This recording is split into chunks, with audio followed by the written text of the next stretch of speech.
Good evening, everybody. So I'm going to explain question number 70, I think. Yeah, 71 up to 70 I have already explained. So now I will explain question number 71. ठीक है, तो इस question में क्या करना है आपको, इसमें आइडेंटिफाई करना है कि कौन सा सिस्टम जो है वो लीनियर है इस लेट से। इस गिवन इसमें से कौन सा सिस्टम जो है वो लीनियर है, कौन सा जो है वो नॉन लीनियर है। ठीक है, तो first of all that I am thinking to explain with an example that. ठीक है, तो किसी एग्जांपल से एक्सप्लेन करता हूँ उस क्वेश्चन को कि लीनियरिटी क्या होती है। देखो, जो भी लीनियरिटी होती है सिग्नल सिस्टम में ना, ये इंडिपेंडेंट होती है टाइम स्केलिंग के और टाइम शिफ्टिंग के और टाइम शिफ्टिंग टाइम स्केलिंग और टाइम शिफ्टिंग की क्या होती है, इंडिपेंडेंट होती है। मतलब कि अगर तुम्हारे पास कैसा भी, जैसे कि वाई टी और ये दिया हुआ है, Y T is equal to sine T into X T लिखा हुआ है, तो ये सिस्टम क्या होगा, पूरी तरीके से लीनियर होगा। ठीक है, सिस्टम क्या होगा, लीनियर होगा, क्योंकि लीनियरिटी इंडिपेंडेंट होता है कि ये टाइम, ये मतलब कोई भी कोफिशिएंट अगर तुम इस्तेमाल करो तो इससे इंडिपेंडेंट रहता है कि कोई कौन सा कोफिशिएंट तुम सिस्टम में इस्तेमाल किए हो। ठीक है, सो दिस इज, अगर तुमसे यही वाई टी इक्वल टू ये पूछता है कि Y T is equal to X of log T, ये भी सिस्टम क्या होगा, पूरी तरीके से लीनियर होगा। क्यों लीनियर होगा, क्योंकि जो लीनियरिटी है वो इंडिपेंडेंट होता है। इंडिपेंडेंट मतलब ये टाइम शिफ्टिंग या टाइम स्केलिंग करते हो तो इस पे लीनियरिटी पे कोई भी इफेक्ट नहीं पड़ेगा। ठीक है, तो मतलब ये भी सिस्टम क्या होगा, लीनियर होगा, ये भी सिस्टम लीनियर होगा। और Y T is equal to X of T minus one अगर तुमसे कोई कहता है तो ये भी सिस्टम क्या होगा, लीनियर होगा, शिफ्टिंग की प्रॉपर्टी के इंडिपेंडेंट रहती है। ठीक है, एक तो ये रिलेशन होता है। और दूसरा रहता है कि इंडिपेंडेंट होती है coefficient used in system relationship ना। कोफिशिएंट इंडिपेंडेंट होता है coefficient used in system relationship. जैसे कि अगर तुमसे ये पूछता है कि Y T is equal to X of sine T by two ना, यहाँ पे जो कोफिशिएंट तुम इस्तेमाल कर रहे हो वो साइन टी इस्तेमाल कर रहे हो। इस सिस्टम को भी तुम क्या बोलोगे, इस सिस्टम को भी हम क्या कहेंगे, लीनियर कहेंगे। ये क्या सिस्टम है, ये कैसा सिस्टम है, लीनियर सिस्टम है। ठीक है, इससे इंडिपेंडेंट रहता है, रखना independent of coefficient use system, independent. ये सिस्टम क्या होगा, लीनियर होगा। ठीक है, तो ये होता है। दूसरा क्या होता है कि अगर किसी भी सिस्टम में अगर एडेड या सब्ट्रैक्टेड टर्म है तो सिस्टम क्या कहलाएगा, नॉन लीनियर कहलाएगा। क्या करेगा, नॉन लीनियर। जैसे कि ये, अगर यहाँ पर चूंकि ये कांस्टेंट ऐड है इसलिए इस सिस्टम को हम क्या कहेंगे, नॉन लीनियर सिस्टम कहेंगे। ठीक है, इस सिस्टम को क्या कहेंगे, लीनियर कहेंगे। क्यों लीनियर कहेंगे भाई, क्योंकि लीनियरिटी जो है वो इंडिपेंडेंट होती है coefficient used in the system. ठीक है, जैसे कि ये था एक्स लॉग टी जो होगा वो लीनियर होगा। लीनियर क्यों होगा, क्योंकि लीनियरिटी इंडिपेंडेंट होती है टाइम स्केलिंग के। ठीक है, so this is linear. So this is one is option, सिर्फ इसका ऑप्शन है। ठीक है, दूसरा क्या होगा, एक्स स्क्वायर, तो ऑब्वियस सी बात है नॉन लीनियर फंक्शन होगा। एक तो याद रखना कि लीनियरिटी को मतलब कि ओबे करने के लिए दो प्रॉपर्टी इंपॉर्टेंट होती है। एक होता है लॉ ऑफ एडिटिविटी और दूसरा होता है लॉ ऑफ होमोजेनिटी।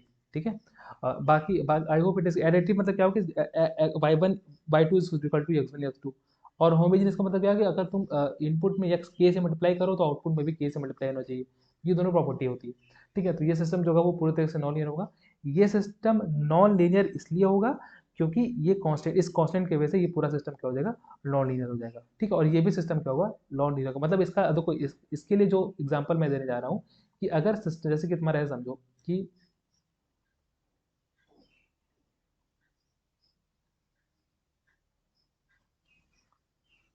या अगर ऐसे समझो कि अगर कोई भी फंक्शन जैसे कि साइन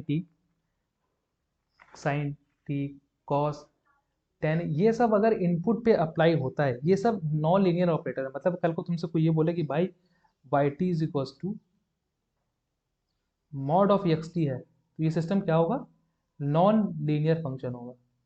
ठीक है, अब इसी तरीके से अगर Y T is equal to log of X T अगर होता है, तो ये भी सिस्टम क्या होगा, नॉन लीनियर सिस्टम होगा। इसी तरीके से Y T is equal to sine T, अगर साइन एक्स टी कोई कहता है तुमसे, साइन एक्स टी, तो ये सिस्टम क्या होगा, नॉन लीनियर फंक्शन होगा। क्यों नॉन लीनियर होगा, मतलब कोई भी non linear operator like sine, tan, cos ना, या फिर root, square root, cube root, या सिग्मम फंक्शन, या लॉग फंक्शन, या ई की पावर वाला फंक्शन, ये अगर इनपुट और आउटपुट के रिलेशन में आता है, जैसे Y T is equal to log of X T, अगर तुमसे कोई पूछे कि भाई ये क्या होगा ना, तो ये सिस्टम क्या होगा, नॉन लीनियर सिस्टम होगा। क्यों? क्योंकि ये हमारा इनपुट है, ठीक है, और ये हमारा क्या है, आउटपुट है, ठीक है। क्योंकि ये लॉग एक नॉन लीनियर फंक्शन है जिसको तुम इनपुट पे अप्लाई कर रहे हो, इसलिए ये सिस्टम क्या होगा, नॉन लीनियर फंक्शन होगा, ठीक है।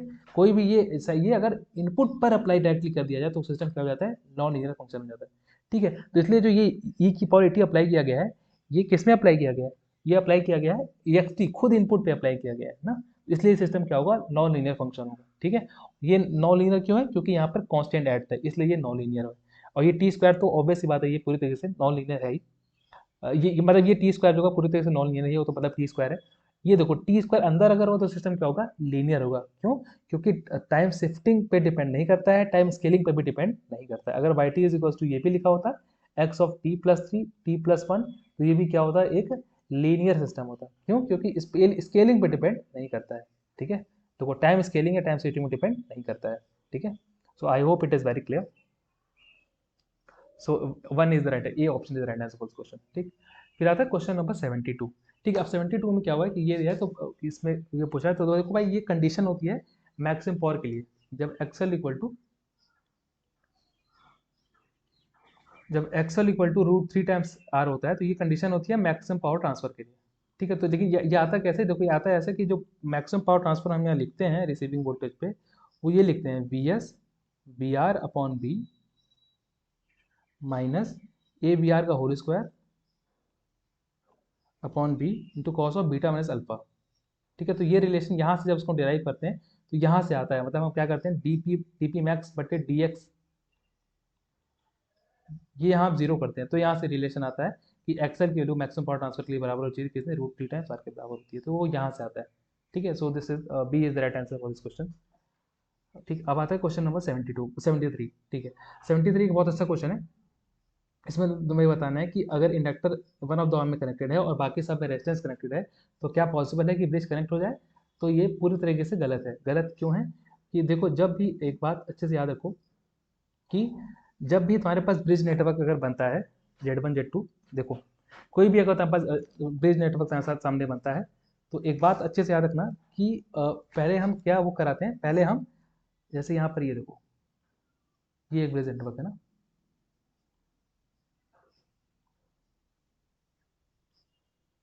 Please subscribe to my YouTube channel.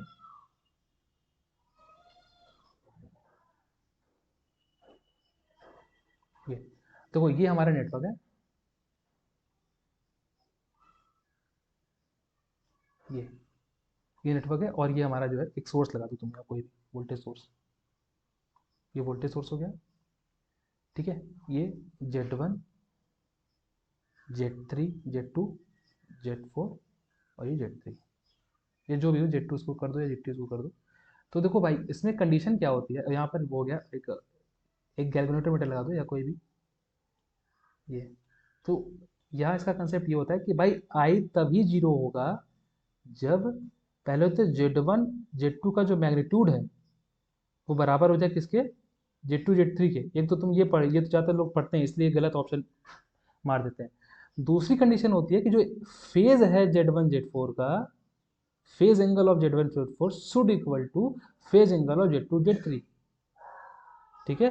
इसका मतलब ये होगा कि simple θ1 plus θ2 should equal to angle of θ2 plus θ3, ठीक है। तो मतलब सबसे पहले याद रखना, जो भी फेज हो सिस्टम का, पहले तुम उसको, अगर तुमसे पहले कोई क्वेश्चन पूछता है कि भाई पहले फेज को इक्वल करते हैं कि मैग्नीट्यूड को इक्वल करते हैं, तो सबसे पहले बोला कि भाई पहले फेज को इक्वल करते हैं।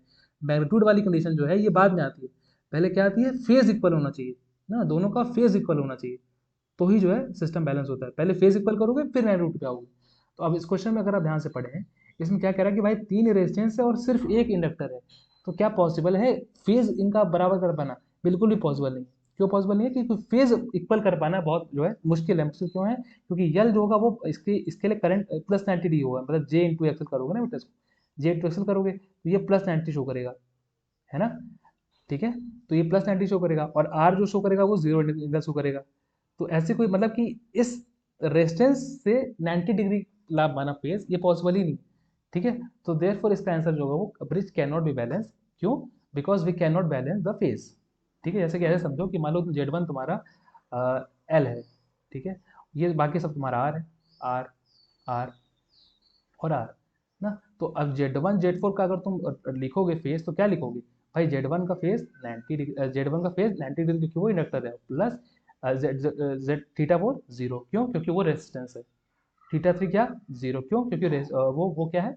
रेजिस्टेंस है ना। थीटा 3 ये भी रेजिस्टेंस है, ये भी आ रहा है, ये भी आ रहा है, दोनों आ रहा है, तो दोनों का जीरो और इसका भी जीरो, ठीक है। तो इसका फेज 90 हो गया और इसका फेज जीरो हो गया, तो जो कि इक्वल नहीं है। अगर फेज एंगल तुम बराबर नहीं करा पाए, इसका मतलब ब्रिज जो है वो बैलेंस कभी भी नहीं होगा, ठीक है। ब्रिज बैलेंस के लिए phase needs to be equal, जो कि ऐसा नहीं है, तो ये ब्रिज बैलेंसिंग इसका पॉसिबल नहीं है, ठीक है। तो B is the right answer for this question. So this was a very good question which I have asked. So other question, I think it will be better. I will explain in my next video. Okay. So thank you for this. Please subscribe to my channel.